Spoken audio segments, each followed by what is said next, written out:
पांचवी शक्ति स्वदेश प्रेम की बता रही है।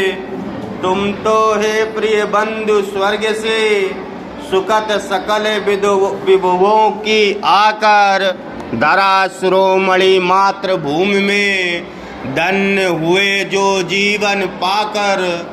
तुम जिसका जल अन्न ग्रहण कर बड़े हुए लेकर जिसकी रज, तन रहते कैसे तज दोगे उसको हे वीरों के वंशज। कह रहे हैं कि तुम तो हे प्रिय बंधु, मेरे प्रिय बंधु का मतलब होता है मित्र। हे मित्रों, हे बंधुओं, मेरे प्यारे, आपने जहाँ जन्म लिया है वह स्वर्ग सी भूमि है, स्वर्ग की भांति वह धरा है।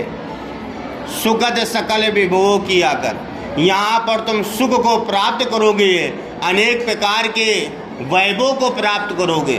क्यों?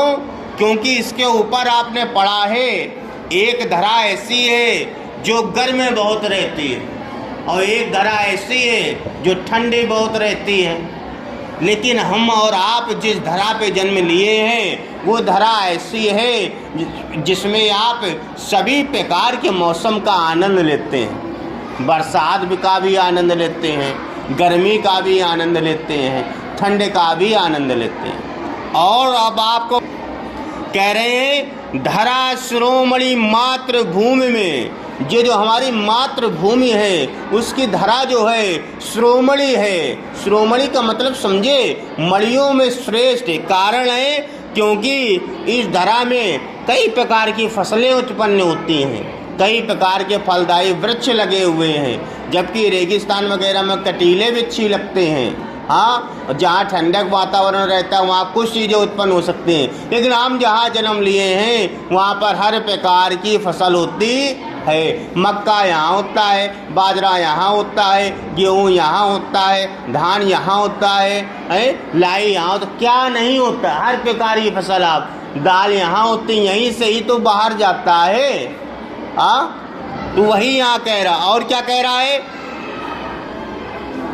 धन्य हुए हो जीवन पाकर। यहाँ पर हम लोग धन्य हो गए हैं, जो हमारा इस धरा पे जन्म हुआ है उसको हमारा सौभाग्य है। और कहीं रेगिस्तान, तुम जिसका जल अन्न ग्रहण कर, अरे तुमने जिस धरा का जल और अन्न को ग्रहण किया है, बड़े हुए हो लेकर जिसकी रज, अरे उस धरा की आप रज यानी धूल को लेकर के बड़े हुए हो, इसी में गिरे हुए हो। जब हमको आज भी याद है, तन रहते कैसे तज दोगे, हे वीर, जब तक तुम्हारा ये शरीर है तब तक तुम कैसे त्याग सकते हो उसको, है वीरों के वंशज। उसको का मतलब इस धरा को, ये स्वर्ग की धरा है। जब तक तुम्हारे शरीर है, जब तक शरीर में सांस है, सांस में हर चीज है, तब तक आप उसको कैसे त्याग सकते हो। हे भारत के वीरों, आप इस पर प्राण को निछावर कर दो,